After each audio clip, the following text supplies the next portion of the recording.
Stress less, accomplish more. This is very Rab Nachmanish. This is very Hasidic style. And basically, she came out with this book. The name of the author is Emily Fletcher. And basically, she came out with a couple amazing lines. And she says, what happens if a person would invest 2% of their day to accomplish 98% of their day better? Imagine, take 2% of your day, so you can have a better 98%. And she says something great, that we don't meditate or we don't do his bodhidut to get good at his bodhidut. Some people say, "Why? I'm not good at his bodhidut. I'm not trying to speak. I can't speak." The reason why you meditate or the reason why you do his bodhidut is to get good at life.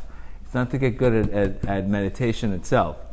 Because usually what happens is sometimes when a person is going to start anything spiritual, there's always going to be a hesitation. There's always going to be a Yetzer Hara that's going to constantly block him and tell him he's not doing it right. That's the laws of nature, like we said. There's no hesitation. You never see a guy hesitating when he's turning on Netflix. Never seen the guy hesitate. Or going to the Heat games. Somehow there's no Yetzer Hara involved. We need to understand that number one principle in spirituality. If something is bothering you, if you're hesitating doing something, there's usually because that thing's really good for you. And that's why, with patients, we have it in rehab clinics, you're trying to get them to meditate. You're trying to, anything else you tell them, they'll do. No hesitation. But to do something for themselves, to do something spiritual, here comes the Yetzer Hara, here comes the evil inclination to make you nuts. We need to know that principle 101 in life. Because if you don't have that principle, you're going to say, maybe it's not for me. Maybe it's not for me. I don't feel like doing it. This is the world that we're living in today. If you don't feel like doing it, don't do it. It's pretty much the opposite in spirituality. But constantly, that means if we have something we want to do and we're being prevented from it, it's specifically because that thing is very important. And Reb Nachman has a whole Torah in lesson 66 that when you feel like giving up, it's usually you need to turn it up. When you feel like giving up on life, when you feel like giving up on something, when you feel like giving up on his bodhi, when you feel like giving up on a relationship, usually it's a sign to turn it up, not to give up. But like I said today, I was talking to a few clients. They came here from Cuba. They came here. They lost with nothing. They came here. People used to come to America. Nothing. They came here with nothing. They were millionaires in Cuba, or they were millionaires in other countries. They came here with nothing. Imagine that happening today. Give me the Prozac, give me this, PTCS. They can't handle this kind of stress. What people were, they're more resilient back then than today. Today, this generation is not very resilient, unfortunately. So, this is how much more we need spirituality today. Because when we're not resilient, we don't give proper meaning to things. And then unfortunately we don't expand, we don't grow, we spend all days on problems. So stress less and accomplish more is a very big concept in Chassidut. Stress less and accomplish more. The Reb Nachman tells us that the key to wealth, which we're going to talk about in lesson 60, is to extend your day. When a day has contemplation, when a person has when his day is wide, his day is long, his day has contemplation, he's in control of his thoughts. He's in control of he manages his emotions. That day is long for him. That's called keter. That's called atik. When I wake up with a brand new attitude today, my day just extended. When I wake up with the same bitter attitude as yesterday, my days are very short. Because I'm too busy focusing on what? On what I'm going through instead of where I want to go. That is the problem today. You can see the same pattern. People are not in the moment. They're not in the moment. Because if a person thinks today that if God took away that problem that you're going through, that you swear that problem is the solution to everything in your life, there'll be another one that's going to come. There's always going to be a lack in life. We need to understand that. Like we were sitting in the car with a friend of mine from Israel. There's nothing more complete than a broken heart. That is today. You're always going to lack something in your life. And the ability to understand that it's okay. It's okay to lack. Life is not perfect. And when you come to that mentality, you no longer have to run and chase things all the time. So like we're going to say today, in lesson 60, the biggest key, Reb Nachman says that the day starts short for a person. Why? Because he wakes up with all the things he has to do. Wakes up with the tremendous burden of the day. I have 5 kids. I have them in the rehab business. You can't imagine if I just start thinking of the things I have to do today. Go to sleep. Go to sleep. I won't get up. But your job is to extend the day. Extend the day. Very similar to when a person starts working out. He has to stretch out the muscles, get the blood flow going, and then the day, all of a sudden he gets into it. This is the same thing spiritually. So waiting for a feeling, waiting for motivation a lot, waiting for that aha moment to start is not really going to happen. And you need to understand that. We need to understand that. It's really mind over matter. It's really the Yetzer Hara prevents me from wanting good, from doing good, and the only times I'm going to really feel great in my life is when I start conquering my feelings and I start doing things not based on how I feel. Like today, 7:30, I was a little exhausted. You know what? 8:30 class. Why don't I just watch the Heat game, relax? No, it's not an option. Because we can't get into that habit. So number one rule, if you want more, you have to do more. That's the rule in Kabbalah. If you want more in life, you have to do more. It's never a problem with a lack of a vessel, never a lack of light. It's always the vessel that we go through. Like the Rashab says something absolutely beautiful. And he says something, Rashab was a Chabad Chassid. Rabbi Rashab says, there are so many people who suffer from they have mental incapacities, emotional disorders. Look what he says here. Caused by an overabundance of light and a lack of vessel. This is an Addict 101. So much desire, so much light he has, that person, but he's not properly using it the right way. Imagine if this person used the cravings that he had he could change the world. He could change the world with his cravings.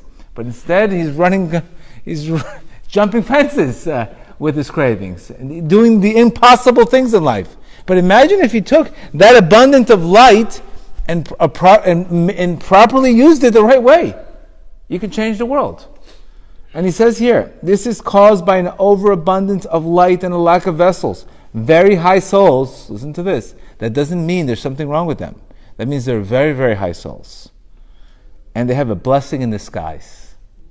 Imagine if they knew that. The problem is they don't know they have a blessing in disguise. They're too focusing on what? Look what I'm going through, my parents put me... They don't see the blessing because they're too focusing on what that means to them. They need a greater vessel to contain light. So like we say today, anybody in recovery, you have to be spiritual. You have to be spiritual. Because there's no way you're going to be able to contain this overabundant light that you have because your soul is so great. If the light is not contained properly, the imagination runs too quickly and a person is flooded with too much emotion for them to handle. This could easily lead to clinical levels of anxiety and depression. The ultimate solution would be to enlarge the vessel. It's too much imagination. It's like taking a kid who has so much imagination. No, stay home, put him in a room, that's it. No, he has to do something with that imagination.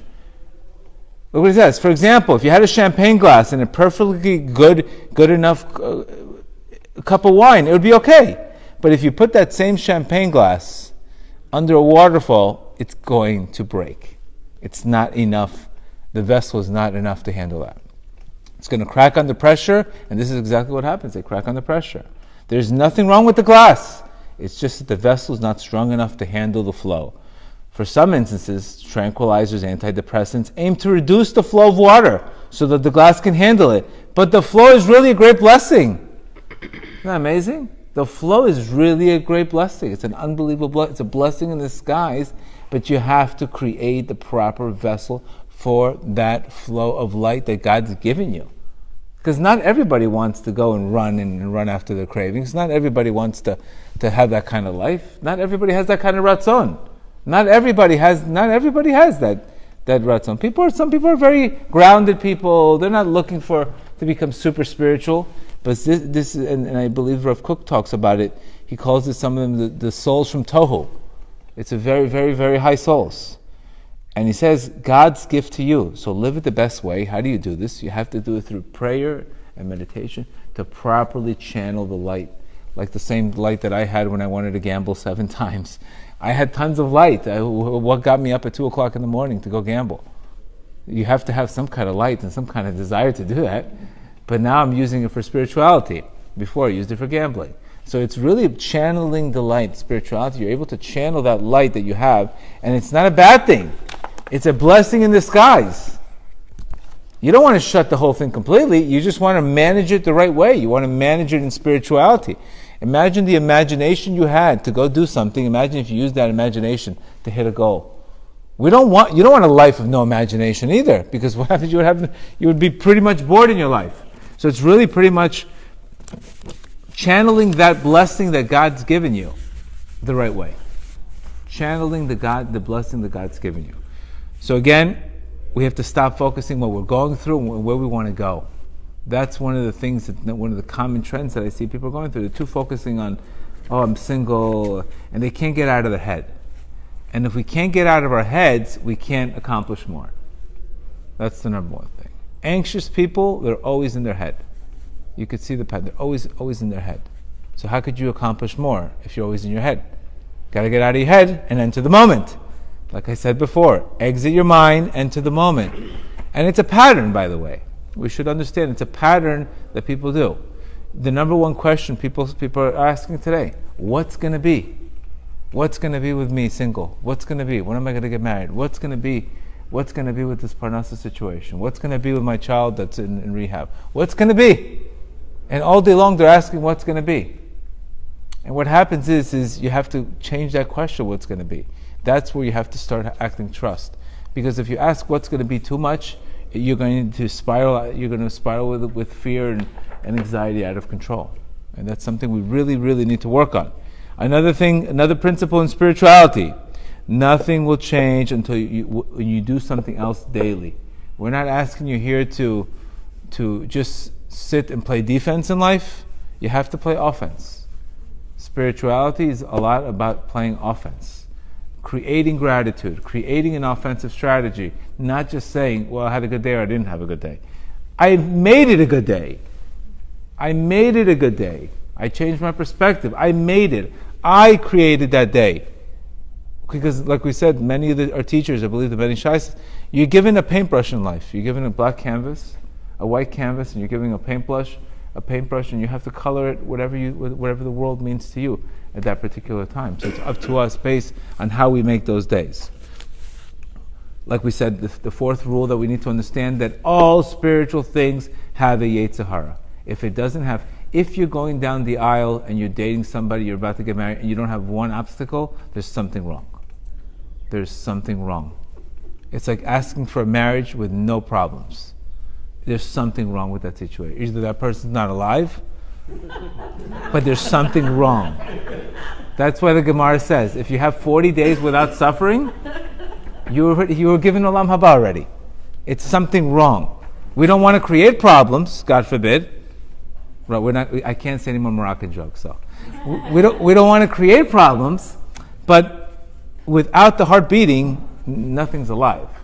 Because, like again, without there has to be a tzimtzum. The day has to have an end to it. Like we said, when we wake up in the morning, it represents shachrit. It represents having dat. It represents clarity of the day. The day's wide. It's 7 o'clock in the morning. You see clarity in the day. And then when you get to the afternoon prayer, you see the sun's already coming down. There's constriction, a lot of traffic, there's pressures. That's a tefillah ve'ani. When a person prays mincha, it's like a poor person's offering. Because he can't pray with the clarity that he had in the morning. He has to pray with whatever he's got. That's why the mincha offering is a flower. It's flour, because you're coming with whatever you got. Because obviously you had a day with all kinds of obstacles that day. So you're coming there, and at night, that represents faith. So you could see this is a cycle in our lives all day long. The mornings, you have to score big in the mornings. That's what I tell people. You have to score big in the mornings. If you do not score big in the mornings, you're going to lose out in the rest of the day. You're going to play catch-up all day long.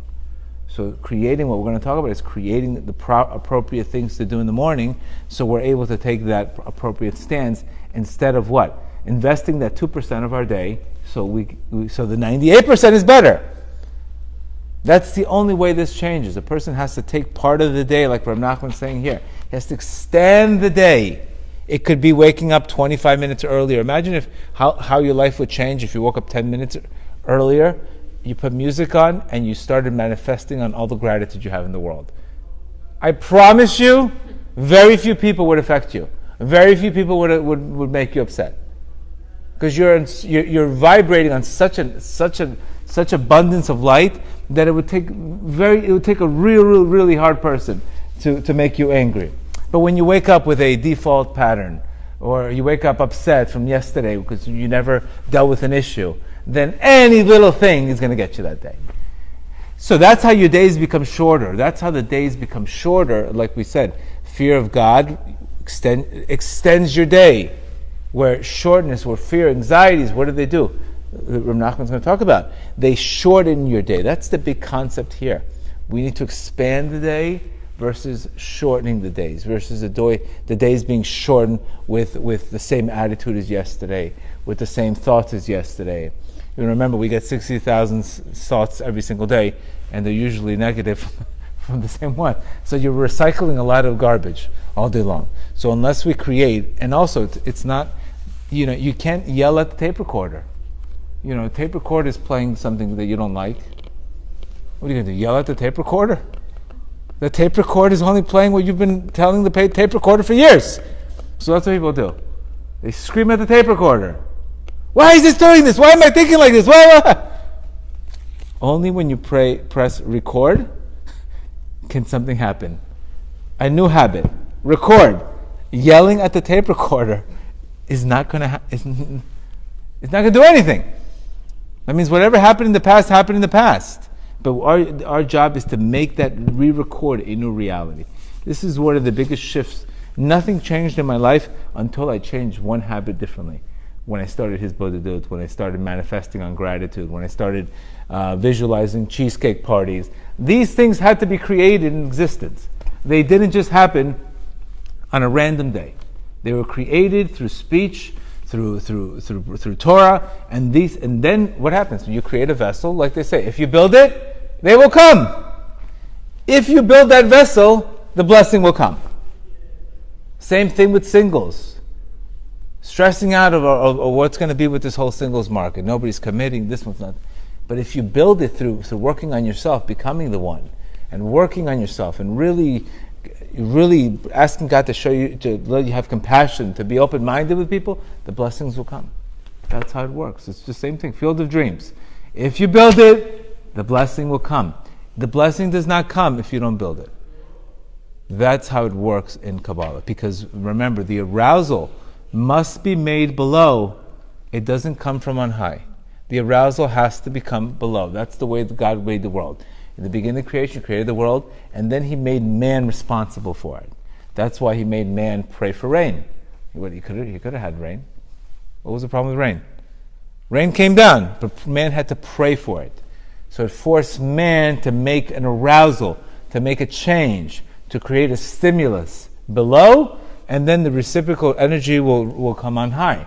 So like I said, when people are really upset, and they're going through very tough situations, and I have a lot of mercy for them. But then I ask them, okay, what are we doing next? And I give them a list of things to do. No, I don't have time for that. Then this is where things just become the same thing over and over. That's where the toughest thing is. And again, we have to have compassion for people, but we need to understand that if we do the same thing, we're going to get the same thing. We're going to always get the same results. And the last thing, specifically, I remember going through this 7 years ago, the last thing that we want to do in life is complain about something. Because what happens when we start complaining about something, not only do we not get what we want, but the things that we're dealing with even get worse. And this is one of the worst things that happened in the Jews in Egypt. They complained. They complained, is God here or not? So more exiles came to them. More tests came to them. So that's the one thing where we have to break that cycle. Because, like we said, it's so hard to think greater than you feel when you're going through a tough situation, when you're going through a test, when you're going through that. But you have to force yourself to think greater than you feel. Believe me, you have no idea how hard it is when working in a detox and rehab business, because they're drowning out, they're down and out. They have a whole mountain to climb up, and they don't even know where to start. But that's the beginning. When you start getting going in life, the rest will let Hashem do the rest. You have to start creating that arousal. It's like the guy who wants to lose 50 pounds. He doesn't have to lose 50. He only has to lose 10 pounds, and let Hashem give him the momentum for the rest. All you have to do is give me 10 pounds. Give me a little bit, and I'll open up the rest for you. But if it's not all or nothing, we have to, and it has to be slow, and it has to be with patience, etc. All right, so let's talk a little bit about her book, a little bit, what she's saying here. So she recommends, obviously, much of what I say usually is nothing's going to happen unless new things happen. And the most important thing, as she recommends here in this book, is mindfulness, meditation, and manifesting, which is things that we spoke about. Being mindful, meditating, where we say today his bodhidut, and manifesting. We're going to talk about each one, where it is exactly in Reb Nachman's teachings, because we also need to understand that the mind thinks involuntary. That means our thoughts are not our enemies. Reb Nachman says God will send you a thought, and your job is to sometimes even struggle with that thought to force yourself to think positive. Because the Yetzer Hara always, when a person's getting into a fight with somebody, or somebody angers you, and what do we have to do? What is the number one prayer that Hashem says every day? May my compassion overcome my anger. There's people that anger us, there's no question. So what are the most important things that we have to pray for is what? May my compassion overcome my anger. This person, I want to give it to them. But I have to mimic Hashem by doing what? Giving them compassion. Giving them compassion. Giving them compassion. And it's very hard today, obviously, when people have wronged you, etc., to give them compassion. But that's one of the most important things. So unless we're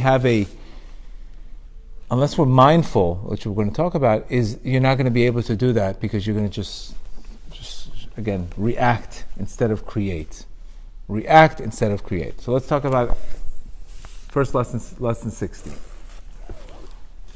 Lesson 60 is one of my favorite Torahs, and Reb Nachman tells that the way a person attains wealth, even financial wealth, is through the aspect of lengthening your days. For a person needs length of days in order to receive wealth in contemplation. It doesn't just mean wealth particularly. It could mean a wealthy life, a life where you monitor your breathing. You can go during the day.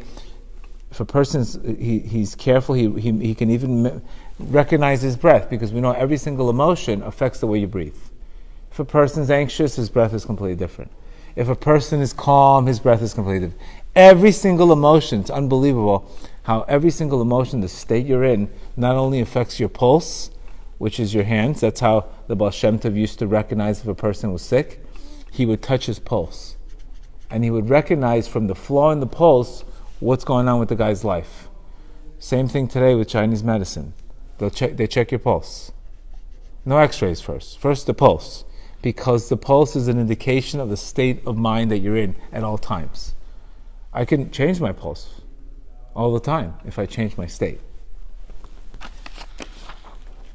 Length of days is that a person must attempt to extend and increase his days, because every day that you're going to have, each person is very, very narrow at first. In other words, the beginning of the day, the devotions seem completely overburdened. If you constantly think you have to work, you have to pray, you have to do this, you have to do that, it's going to be extremely difficult for you. You're going to get overwhelmed in the morning. And the last thing you're going to want to do is do what? Is get into some kind of spiritual technique or any because you're so like, I don't have time, I have to do this. I don't have time, I have to do this. That's the number one thing that the evil inclination is going to tell. I don't have time, I have to do this.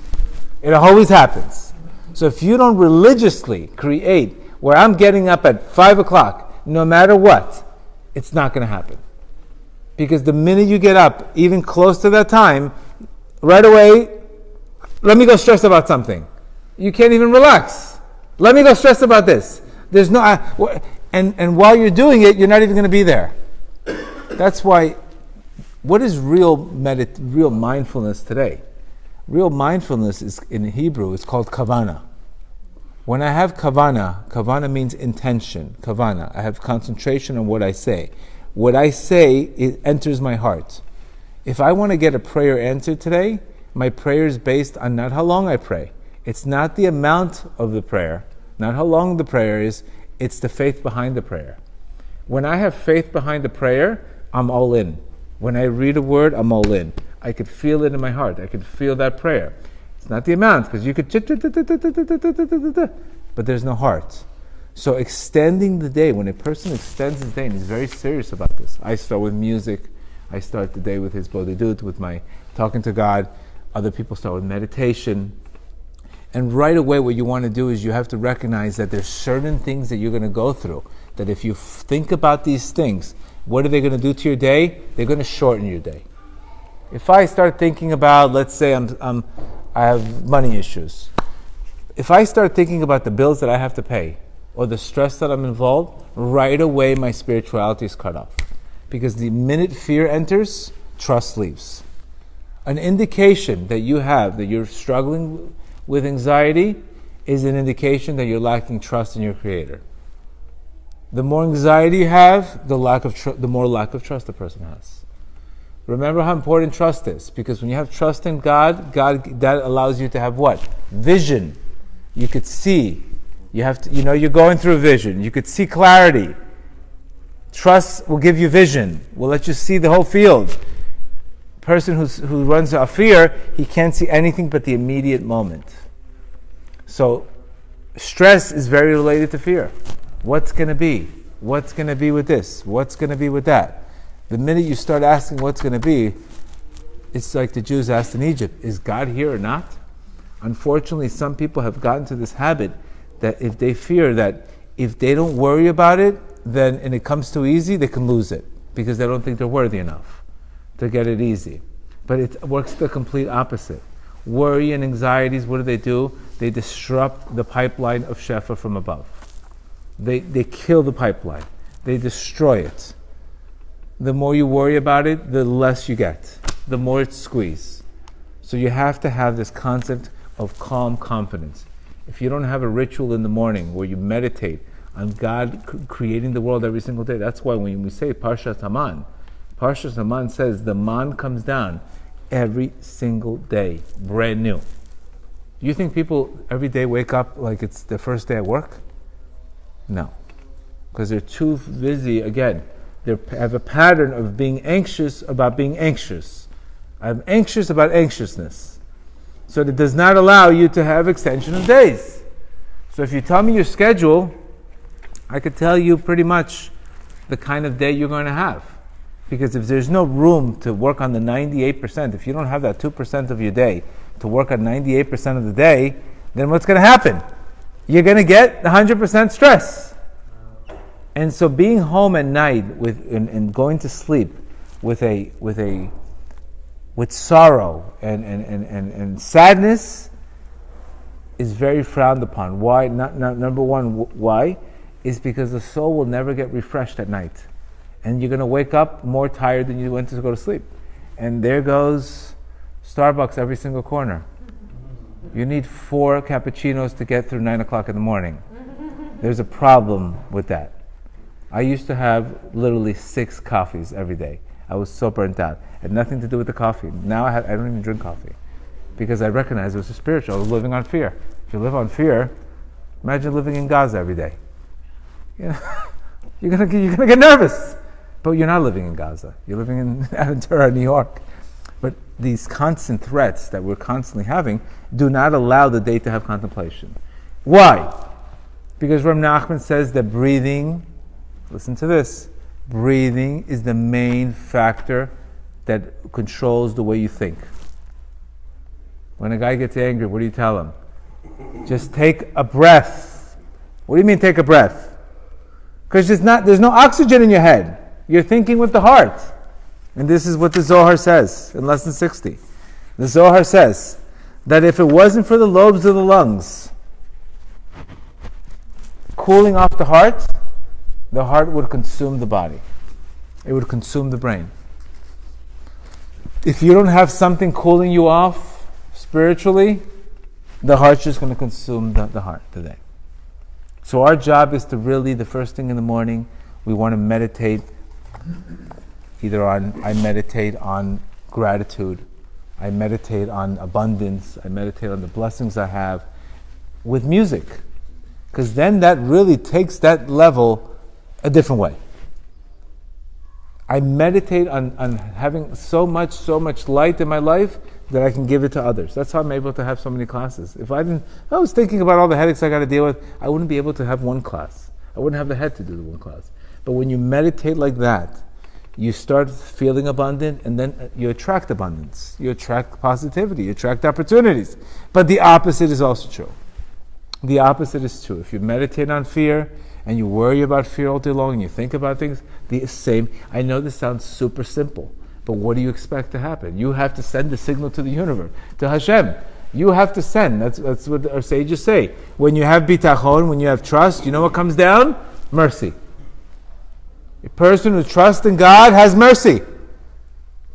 That God has mercy for that person. But fear shortens your day. Even Rabbi Arush, he gave us here. He gave us advantages and disadvantages of happiness. Number one, when a person is joyful, his heart is open. If my heart is open, I can pray. If my heart is open, I can give. If my heart is open, there's no limit. I can manifest. I can dream. I can be open-minded.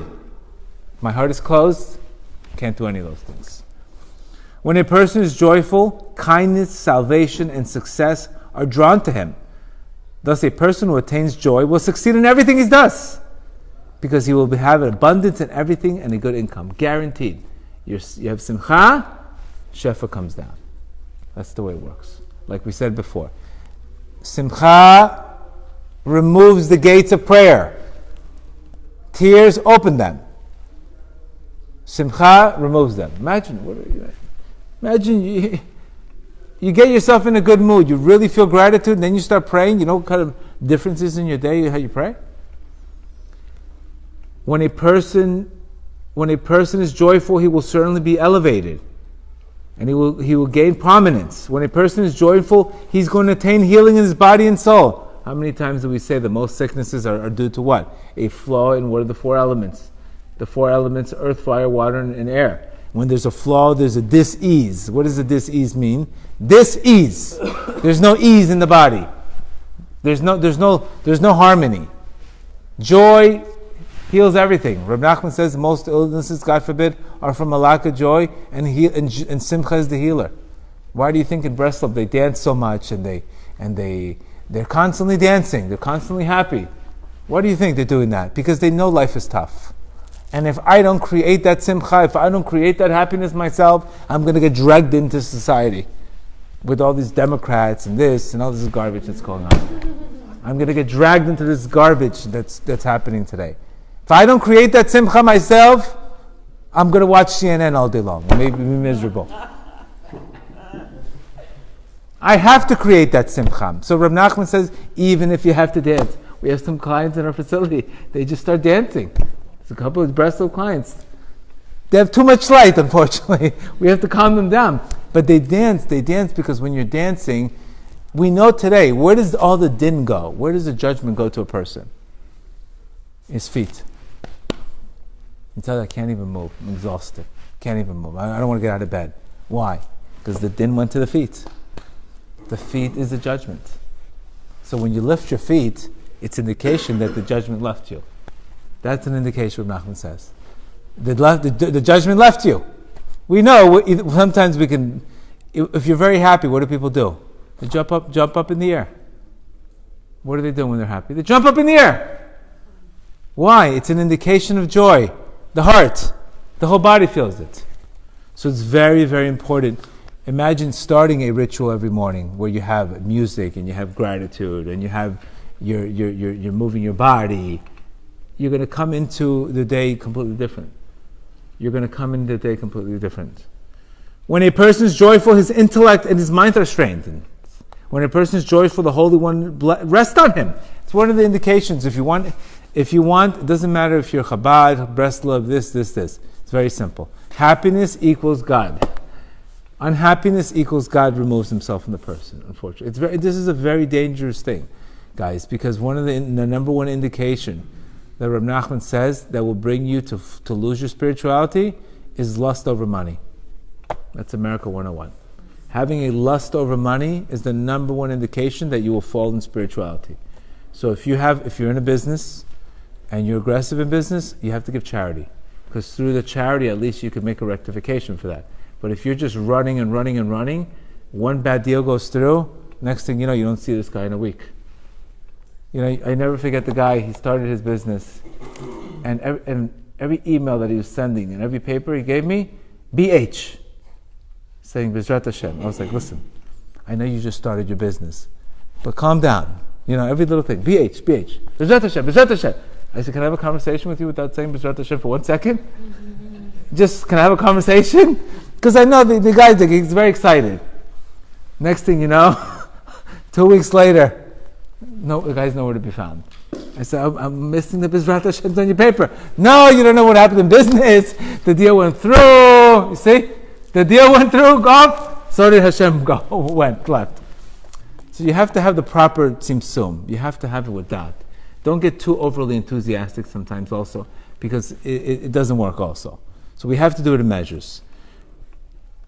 He attains faith, he attains happiness.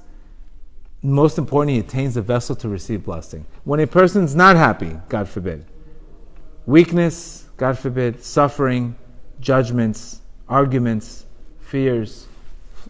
Look at the amount of leverage that we have. Disgrace, pain in the heart, imagination of all kinds of koach medame. This is what happens the opposite. So you can see, anytime you want to change something, you have to, like Rabbi Arush did in this book called A New Light, phenomenal book. Pros and cons. You do a business, pro and cons. Pros of being happy. Look at the tremendous blessing. Cons of not being happy. Look at the list every day and see, what do I got to do? What do I got to do to be happy? What do I got to do to change my state? What do I have to do? And then you make a serious decision. Because once there's simcha, there's contemplation. Wealth comes because the day is long. The day is long. I can have the same situation. When I'm in a good state, I can have the same issue in my life, and I can give it a completely different meaning. I can give it a completely different definition. But if I'm not in a good state, and I'm not breathing properly, that same situation is going to rumble, and it's going to become a constant stress. Extending your days is the most important thing. You need to ask yourself, how are your days? The amount of the extension of the days, how are you breathing on your days? When you have a good day, think about how you breathe. Think about what you're focusing on those days. Think about how the day, what meaning you give to things on those days. And the days that you're playing catch up, what kind of days are those? They have no light those days. They're dark days. And those dark days do not produce shefa. And that's why it's very important to, even if a person is having a rough day, to take a time out and he can restart the day. It doesn't mean the day it's good or bad at 9 o'clock in the morning and it's not, okay, the day's gone. No. If you see the day's going the way it's going, at 12 o'clock, stop, call a time out, and figure out a way to reboot the day. Reb Nachman used to do that 7 times. Because what he did is he restarted his days. Like we said before, it's differently from having one bad day or one bad hour. I could have a bad hour, it's not so bad. But if every day becomes a whole day, how about an hour? 2 to 3, I had a rough day, it's a rough hour, but the rest of the day I had length. So now you know, when I extend the day, I'm extending everything. I'm extending my vessel. When I shorten my day, that means the most important thing we have to understand is to conquer the morning. Is to get ourselves in a good state. Okay, and this is what he says here. Reb Nassim says the number one way to have a better day is by a new attitude. A new attitude, we do this constant mantras. When you read the man every single day, a meditation, We're supposed to read the Man, Parshat Haman, every single day. And when you read it in English, you could say, it says God is sending blessing down in order to test you. And every single day has this brand new blessing. And every single day, and if you try to hoard the blessing, if you try to accumulate too much, it spoils. That's what the blessing says. So you have to also know that every single day has a specific blessing to it. When somebody has a bad day, has a bad dream, you know what they tell them? To fast. Right? Why do they tell them to fast? What does fasting have to do with a bad dream? Because that day that he had a bad dream, the day had no light to it. So the fast was sent to him as a reminder to wake up. What happens when I fast? You know what I do? Where am I getting the energy? Where am I getting the energy from the fast? I have to get it from yesterday's food. So I go back into yesterday's day and I rectify that day. That's why fasting is so important. Because when you fast, you go into yesterday. You go into that day that was fallen, the day that was dark, and you can now relight that day up. That's why I say it's a beautiful reason. Why when a person has a bad dream, or let's say there's a decree in a place, or there's a decree in a place, what do they tell them? Fast. Or the rabbis call it Tanit Dibur. Because that day had no vitality. That day had no life force to it. So you have to go and rectify it by fasting. Fasting is a very precious thing spiritually, because it shows self-control. Because the word neshama, which means soul, and neshima means breath. So now you know your soul. Everybody's into their soul state. How you breathe, how you react to something versus responding to something. How you view something that happens to you. How do you breathe after that? When something happens to you and you say, this is a challenge. I'm getting challenged today. I'm excited. My breath is completely different. But if I say, this again, another problem again, look at the difference. Excited, extension of breath, shortened breath.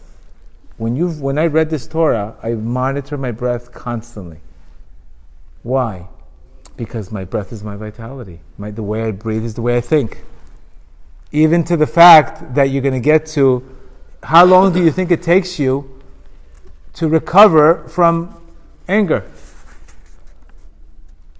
People say it takes science 4 to 5 hours to recover from an anger attack, from getting angry. 4 to 5 hours. Imagine that. So let's say you get angry at 9 o'clock in the morning.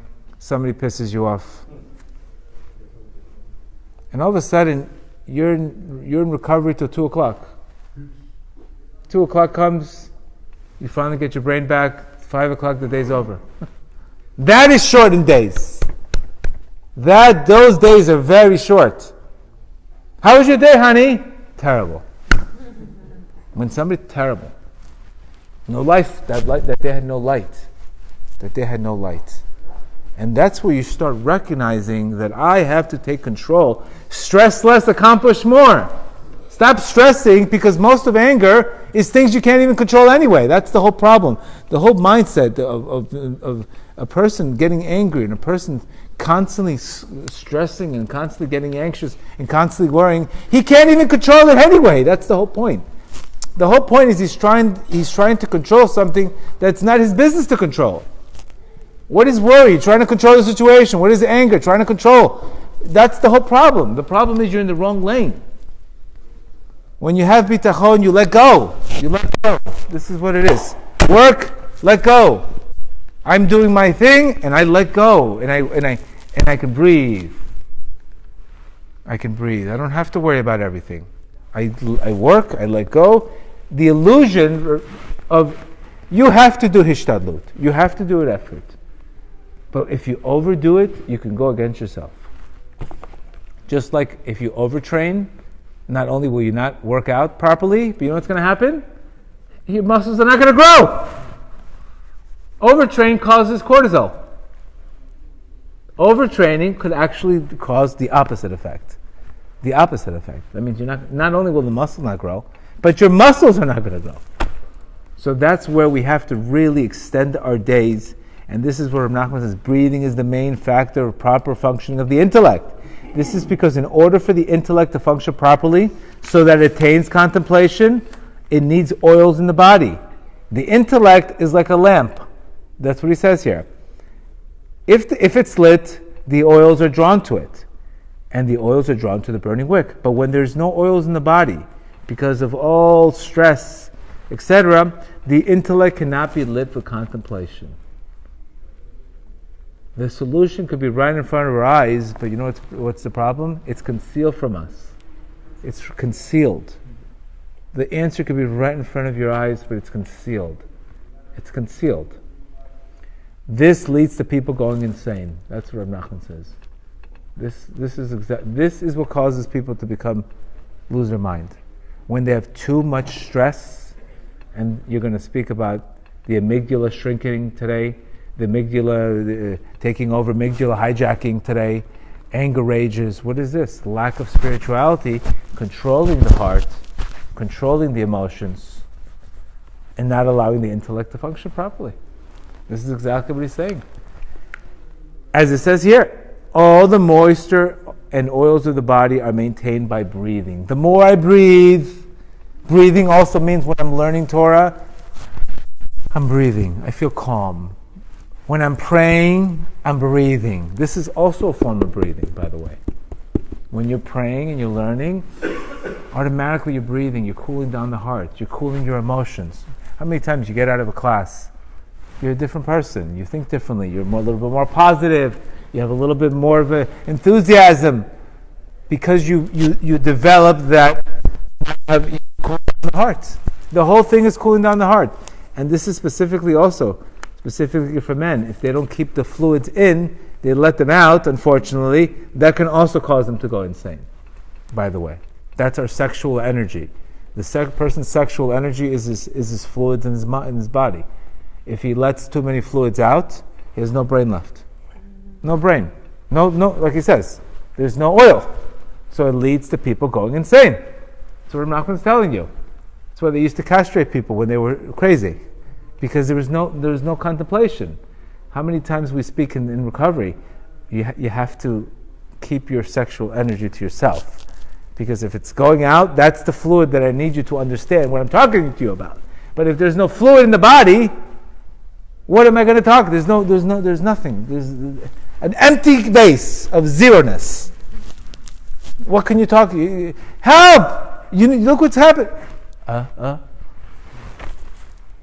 That's what happens today, unfortunately. That's what Rav Nachman's saying here.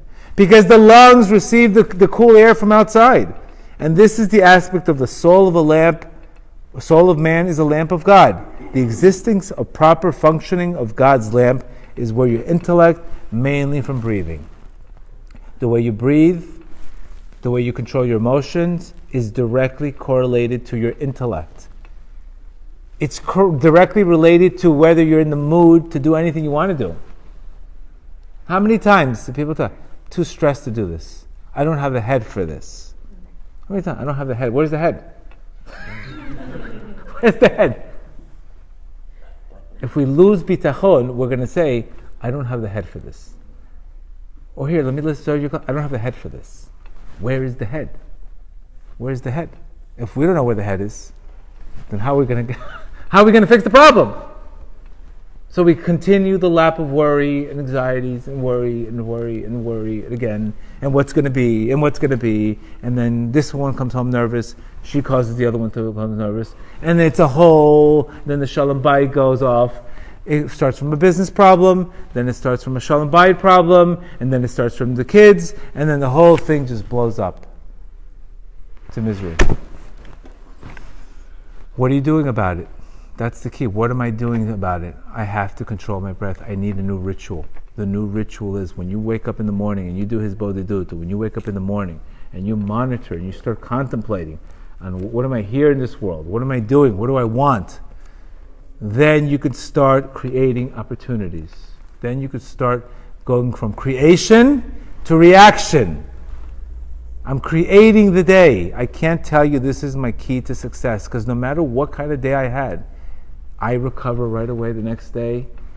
Earlier, more focused, Just like you see good sports stars, they get blown out of a game, you know what they do? They wake up earlier to shoot more free throws. They don't wake up, I'm burnt out from yesterday. No, that's a sign that means if I got blown out yesterday, it's a sign that I need to do the opposite. I need to wake up and take this seriously. Not wake up and say I'm burnt out from yesterday. You should recover so much more. How much more do you need? How much more oxygen do you need? When you live like that, you have solutions for everything and you have no questions. When we don't live like that, all day long, what's going to be? If I'm having an anxiety problem, I'll wake up a half an hour earlier and pray about bitachon. Pray for trust in Hashem. I cut that pattern really quick. You have to cut that pattern really, really quick. Just like somebody's getting married and they start losing 5-6 gaining 5-6 pounds. Right away, what do? Drastic diets. Same thing you need to do. Same thing you need to do here. And that's how you extend the days. Part of this is also manifestation, which he says. Basically, you have to create goals. Any time that I have, there's specific goals that I have that I have today. And what I do every single day, 5 minutes, I picture like that came true, and I picture myself throwing a Sudat Hoda, a Suda with cheesecake, or whatever it is. I picture already the celebration party of the Thanksgiving party. I already picture it in my mind already. That's how you have a goal, you have something that you need, picture it in your mind. It's a Jewish concept. It's not just it's called manifesting, showing that you're worthy. That's what a lot of the tzaddikim. They tell you you're in a problem. What do they tell you? You know what? Do a Sudat Hoda'ah, or when you get out of the problem, do a Sudah for Rosh Hashanah Bar Yochai. They want you already to think about the Sudah. They don't want you to think about the problem. Because if you think about the problem, you're gonna lead to what? Fear. But if I think already about the Sudah, about throwing that party, what's gonna happen? My mind is gonna be tailored there. But it's so hard. I'm stressed. Again, what's causing the stress is the same thinking as before. So Reb Nachman really, he emphasized on and this is what she says, stress makes you stupid and scared. Great line, no? Pretty much it. Stress makes you stupid and scared. The opposite is spirituality, of having bitachon, having trust. Knowing that if you have one thing that's bothering you, if you're lacking trust. Last year I had a problem with trust. A major chaos in my life. Every day woke up earlier. Okay, focus on trust. Talk about trust. Why am I not? Help me trust you, Hashem. Help me view life as a challenge. Help me get out of this threat mode. Work on myself, and then everything changes. But you have to speak. If you hang around the barbershop, you're going to get a haircut. But if you're not around the barbershop, you're not going to get a haircut. You got to hang around the barbershop, and you're going to get a haircut. That's what Hashem wants from you. Even if you're not saying the right words, even if you don't deserve the haircut, if you just hang around enough, you're going to get the haircut. So may Hashem help us that we should be zochet to extend our days. That is how you know. It could be a simple exercise as waking up 20 minutes earlier. This is the toughest thing to do. Starting, even for you, if all of a sudden you wake up at 7 and you wake up at 6:40, it's going to be almost impossible for you. It's too early, it's mentally. You're going to create all kinds of things. I can't, it's too early, I'm going to be tired. Opposite. Why are we tired? Because our souls are not refreshed. That's why we're tired. If your soul is refreshed, you wake up with 4 or 5 hours of sleep like this, like you want to rock the whole world. But when your soul is not refreshed, that's why you're exhausted. It has nothing to do with the amount of sleep you have. You could sleep 6 hours, be refreshed, wake up you could sleep 12 hours and want to sleep again for another 12 hours. It's not the amount of sleep. It's whether or not the soul is refreshed during sleep. And does it go to the right place, and does it get energized? So may Hashem help us that we should all be zochet, that we should extend our days, which leads to keter, which leads to wealth and abundance. May Hashem help us.